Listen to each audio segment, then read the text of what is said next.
muita gente feliz. Os cofres da emissora carioca ficaram abarrotados com dinheiro dessa loteria. Mas depois de algum tempo, os prêmios milionários deixaram de ser pagos. Arthur Falck chegou a ser preso. Até hoje o processo está parado e a Globo, misteriosamente, nunca foi processada como parte do esquema do Telebingo Papa Tudo.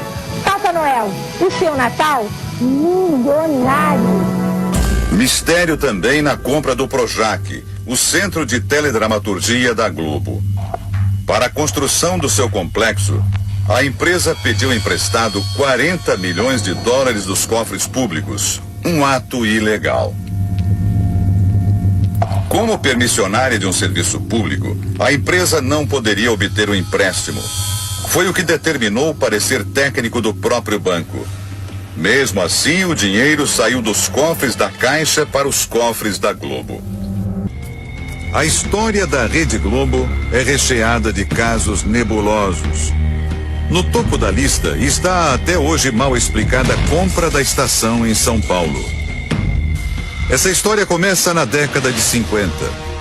Na época, Oswaldo Ortiz Monteiro era o principal acionista da TV Paulista e decidiu vender a emissora.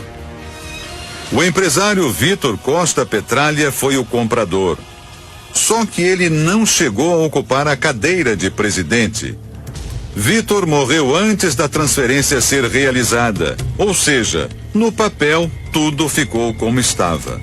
A família de Oswaldo Ortiz Monteiro permanecia como proprietária da TV Paulista. Isso no papel, porque na prática não foi o que aconteceu. A emissora ganhou um outro dono.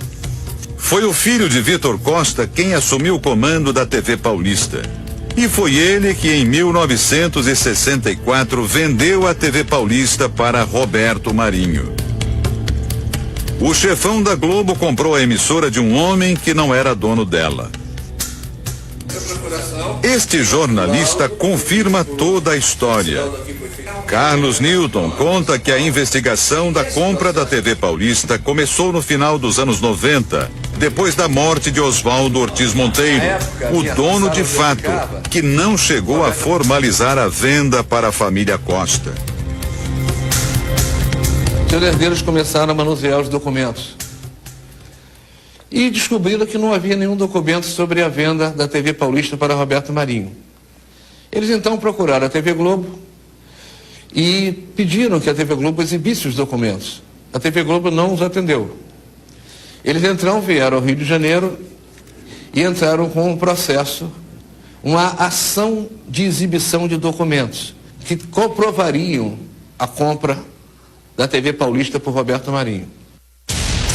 Os contratos entregues pela Rede Globo foram levados para perícia. O resultado? Todos os documentos eram falsos. A família Marinho apresentou termos de transferência dos donos da TV Paulista. Um festival de erros grosseiros. Repare, os papéis foram assinados em fevereiro de 77. Nesta data, a TV Paulista já não existia mais. Chamava-se TV Globo. E o curioso, 2 nomes que aparecem nos termos já haviam morrido no ano da assinatura, como mostram as certidões de óbito. Se estavam mortos, como é que assinaram? Para justificar a transferência, os contratos foram assinados por Luiz Eduardo Borghetti.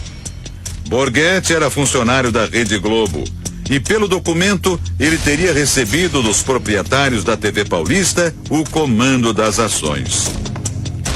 Tudo isso realizado por meio de procurações fraudulentas. Vamos às provas. Primeira fraude. O uso do SIC, que hoje chamamos de CPF. Os documentos foram assinados entre os anos de 53 e 64. Mas esse sistema só foi criado pelo governo em 1969, 5 anos depois. Segunda fraude. Os 3 documentos, com datas diferentes, foram datilografados com a mesma máquina de escrever. Só que a máquina usada nesse documento de 1953 só seria criada no começo dos anos 70, 20 anos depois. Terceira fraude. Os documentos que transferem todos os poderes a Luiz Eduardo Borghetti, funcionário da Rede Globo, não teriam sido assinados pelo dono da TV Paulista.